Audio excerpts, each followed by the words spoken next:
முதலில் பொங்கலூர் மணிகண்டன் சார், இப்பொழுது அனைத்திந்திய ஜனநாயக பாதுகாப்பு கழகம் என்ற பெயரில் வந்து ஒரு அமைப்பு,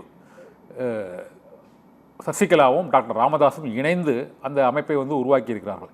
இது தவிர இந்த தேர்தலில் வாக்குகளை சிதறடிக்கப் போவது பல்வேறு சக்திகள் பல்வேறு வேட்பாளர்களை நிறுத்தி இருக்கிறார்கள். அதிமுக கூட்டணி, அதிமுக பாஜக கூட்டணி, திமுக கூட்டணி தவிர, அது தவிர விஜய் சீமான் தவிர பல்வேறு சிறு சிறு அமைப்புகள் இந்த கட்சிகளை வேட்பாளர்களை நிறுத்தி இருக்கிறார்கள்.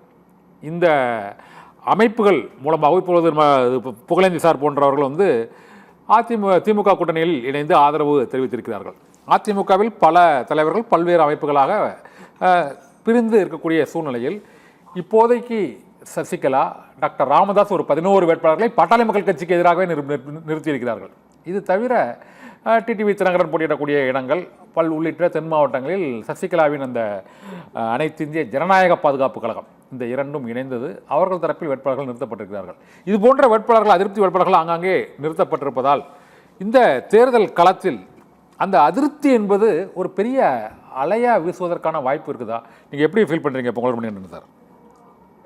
இல்ல சார், சமீபத்திய பல கருத்து கணிப்புகள் மிக தெளிவாக திமுக அரசுக்கு எதிராக ஒரு எதிர்ப்பலை வீசுகிறது என்கிற கருத்து வெளிவருகிறது. அனைத்திந்திய அண்ணா திராவிட முன்னேற்ற கழகம் தலைமையிலான தேசிய ஜனநாயக கூட்டணி 147 இடங்களுக்கு மேல் பெற்று வெற்றி பெறும் என்று அது கருத்துக்கிறேன்னு சொல்லுது. இதை விட கூடுதலா வரும் என்பது உறுதி. அதே மாதிரி டபுள் என்ஜின் சர்க்கார் வேண்டாம் என்று ஸ்டாலின் பேசிக் கொண்டிருந்தால் இப்பொழுது வந்து அதுல 3000 கோடி வரல, 2000 கோடி வரல, 5000 கோடி வரலன்னு சொல்லி டபுள் என்ஜின் சர்க்காருக்கு ஒத்துழைப்பு வருகிறார். எனவே தமிழ்நாட்டு மக்களுக்கு தெளிவா புரியுங்க, மத்திய அரசோடு மோதல் போக்கை நடத்திய விளைவாக தமிழ்நாட்டு மக்களுக்கு தேவையான நிதிகள் வரவில்லை. வெறுமனே அரசியலுக்காக மட்டுமே, ஆதாயத்துக்காக மட்டுமே பயன்படுத்திய விளைவாக தமிழ்நாட்டு மக்கள் இன்றைக்கு பல வகையில பாதிக்கப்பட்டிருக்காங்க. இப்படி எல்லாமே அதிமுகவுக்கு சாதகமான அலை வீசுதுங்க. இடையில யாரெல்லாம் நீங்க சொல்லக்கூடிய அந்த அமைப்பு பேரான்னு தெரியலீங்க. நீங்க அனைத்து இந்தியா சசிகலா வாங்கி வச்சிருந்தாங்க, ஜனநாயக பாதுகாப்பு கழகம் சார், அனைத்து இந்திய ஜனநாயக பாதுகாப்பு கழகம். அதாவதுங்க, இது வந்து பழிவாங்கிற நிலையில அவரவர் வெறுப்பு அரசியலை மனதிலே வைத்துக் கொண்டு முடிவெடுக்கிறாங்க. இதையெல்லாம் மக்கள் கண்டுகொள்ள போவதில்லை. காரணம் என்ன? திமுக வீழ்த்தப்பட வேண்டும் என்று நினைக்கிற மக்கள் யாருக்கு வாக்களிப்பாங்க? அதிமுக தான் வாக்களிப்பாங்க. அப்படி அதிமுகவுக்கு வாக்களிப்பா என்கிற செய்திதான் இன்றைக்கு ஊடகங்கள்ல 37%, 43% மாறி இன்னைக்கு கருத்து கணிப்பை வெளிவந்து கொண்டே இருக்கிறது. எனவே இடையில அதே கருத்து கணிப்புல விஜய் 10-20% வர வாக்குகள் வாங்குவோம். அதே கருத்து நீங்க சொன்ன கருத்து கணிப்புகளே அதையும் அவங்களும் சொல்றாங்க. அந்த 20% வாக்குகள் யாரும் மறுக்கல. அதாவது மறுக்கல, சொன்ன நல்ல கேள்வி. மறுக்கல, விஜய்க்கும் ஒரு கணிசமான வாக்குகள் நிச்சயமாக வரும். ஆனால் திமுகவை வெல்லக்கூடிய வகையில் ஒரு அணி அமைந்திருக்கிறதா என்பதுதான் பிரதானமான கேள்வி. திமுகவை வீழ்த்த வேண்டும் என்ற விருப்பம் உள்ளவர்கள் விஜய்க்கோ சீமானுக்கு போட்டால் நிச்சயமாக அது வந்து திமுகவை மீண்டும் ஆட்சியில் அமர்த்தும் என்கிற அச்சம் எல்லோருக்கும் உண்டு. எனவேதான் திமுக எதிர்பார்க்கிற அனைத்தையும் அதிமுக பக்கம் திருப்ப வேண்டும் என்றுதான் மக்கள் நினைக்கிறாங்க. அந்த நினைப்புக்கு ஏற்ற மாதிரி தான் இன்றைக்கு எடப்பாடி பிரச்சாரம் தமிழ்நாடு எங்கும் சூறாவளியாக சென்று கொண்டிருக்கிறது. செல்லும் இடங்கள் எல்லாம் மக்கள் பல்லாயிரங்கள் கூடுறாங்க.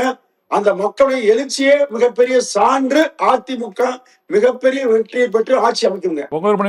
இந்த கருத்து கணிப்புகள் வந்து பல முறை வந்து மாறி இருக்கு. பல தேர்தல்கள் நடைபெற்ற தேர்தல்களே பார்த்திருக்கோம். அது பீகார் தேர்தல், மகாராஷ்டிரா மாநில தேர்தல் உள்ளிட்ட பல மாநில தேர்தல்களிலும் இந்த கருத்து கணிப்புகள் வந்து தலைகீழாக மாறி இருக்கிறது. இந்த தேர்தலும் அது போன்ற பல அதிருப்தியாளர்கள் களத்தில் இருப்பதால் பிரதான போட்டியாளர்களில் யார் பாதிக்கப்பட போகிறார்கள் இந்த அதிருப்தியாளர் அணிகளால் என்ற கேள்வி எழுந்திருக்கிறது. பல இந்த கூட்டணி கட்சியில் இருந்தவர்கள் தனித்து போட்டியிடுவதால் அவர்கள் வெற்றி பெறுவார்கள் என்று கூறவில்லை. இது தவிர மூன்றாவது சக்தியாக விஜயும் சீமானும் வந்து முன்னை விட வலிவோடு அவர்கள் களத்தில் இருப்பதால் அதிருப்தியாளர்கள் அணி அதிகமாக இருக்கக்கூடிய சூழ்நிலையில் பிரதான போட்டியாளர்கள் இருவரில் யாருக்கு பாதிப்பு ஏற்படக்கூடும் என்பதை ஒரு அரசியல் விமர்சகராக அவங்க பார்க்குறாங்க. கருத்து கணிப்பு மற்றபடி அதிமுக ஆட்சி அமைக்க அது இரண்டாவது. இந்த அதிருப்தி ஓட்டு, இந்த அதிருப்தி வாக்குகள் வந்து யாருக்கு பெரிய அளவில் பாதிப்பு ஏற்படுத்தும்னு நினைக்கிறீங்க சார்? அதாவது அதிருப்தியாளர்கள் யார் என்கிற பார்வை மக்களுக்கு தெளிவா தெரியுங்க. அதாவது இந்த அதிருப்தியாளர்கள் மூலமாக யாருக்கு லாபம் என்பதை பொதுவாக இன்னைக்கு சார் சோசியல் மீடியா காலம்ங்க. அந்த காலம் இருந்தா தகவல் தொடர்பு இருக்காது, யாருக்கும் செய்தி போய் சேராது. அதனால மக்கள் முடிவெடுக்காங்க. இன்றைக்கு அப்படி அல்ல. ஒரு செய்தியை ஒரு நிமிடத்தில் ஒரு நொடியில் அணுக முடியுங்க.